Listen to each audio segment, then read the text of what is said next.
veut fabriquer une solution et on demande comment faire pour fabriquer cette solution. On veut fabriquer 300 ml d'une solution. Ça, c'est le volume de solution finale, donc ce qu'on veut obtenir. Et on veut que cette solution soit 0,4 mol par litre. Ça, c'est sa concentration et sa concentration finale. Alors, cette solution, elle sera en nitrate de magnésium. Alors, la formule, on commence par magnésium. Le nitrate, ça commence par un N, c'est de l'azote. Et s'il y a une terminaison AT, c'est une patate. Il y a beaucoup d'oxygène et c'est à 3 oxygènes. La valence du magnésium, c'est 1 parce qu'il est dans la colonne 2A. Il a donc 2 électrons célibataires. Et pour le nitrate, il faut savoir par cœur que c'est une valence 1. On peut retenir peut-être que l'acide nitrique, c'est HNO3, donc il y a un seul H pour contenter le NO3-. Et donc, qu'est-ce qu'on fait avec ces valences? On les croise. La valence 2 du magnésium va sur le nitrate. Donc, on a du nitrate de magnésium. Alors, on demande comment faire. Donc, il va falloir expliquer comment on fait une solution. Alors, comment est-ce qu'on fait une solution? On pèse du sel. Donc, quand on a un métal, un non-métal et un oxygène, c'est un sel ternaire, c'est un solide. Comment faire une solution d'un solide? On va peser une poudre. Donc, la question qu'on se pose avant de commencer à décrire ce qu'on va faire, c'est de calculer la masse de cette poudre. Alors, les informations qu'on a, c'est la concentration, le volume, et donc on peut sortir du monde des solutions et se dire, tiens, mais qu'est-ce qu'il y a comme corps pur à l'intérieur? Retrouver le soluté. Et donc la concentration, c'est 0,4 mol par litre. Le volume de solution, c'est 300 ml.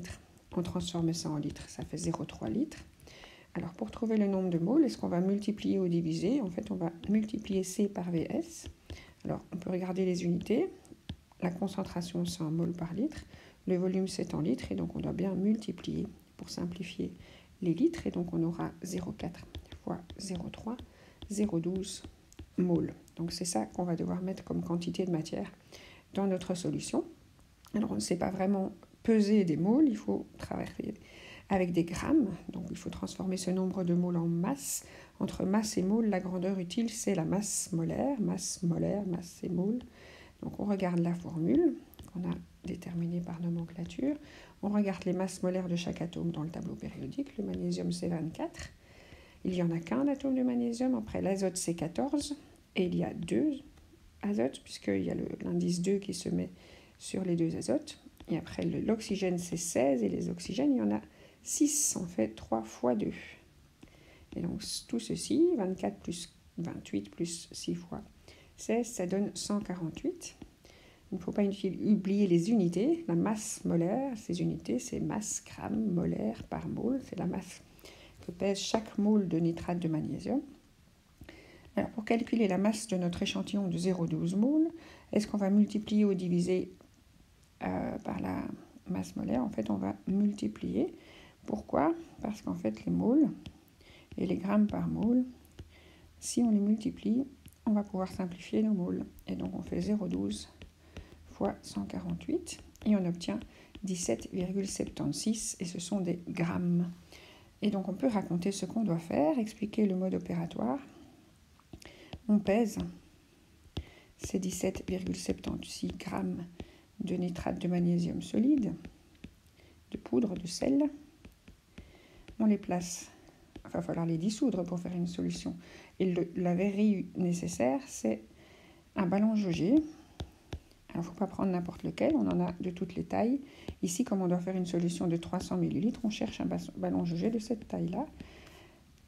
On place donc la poudre de 17 grammes. On ajoute de l'eau. Alors, le ballon jaugé, ça a cette forme-là.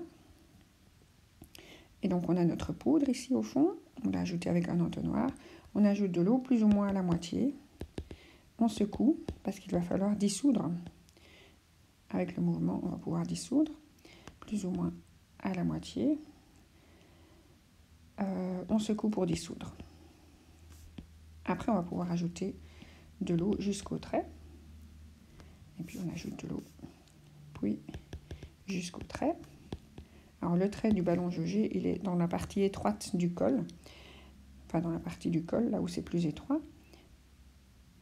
Et puis, on bouche et retourne pour homogénéiser. Puisque la fin de ce qu'on aura ajouté comme eau sera moins concentrée que le reste, on doit boucher et retourner plusieurs fois pour homogénéiser. Pour que la solution ait la même concentration partout.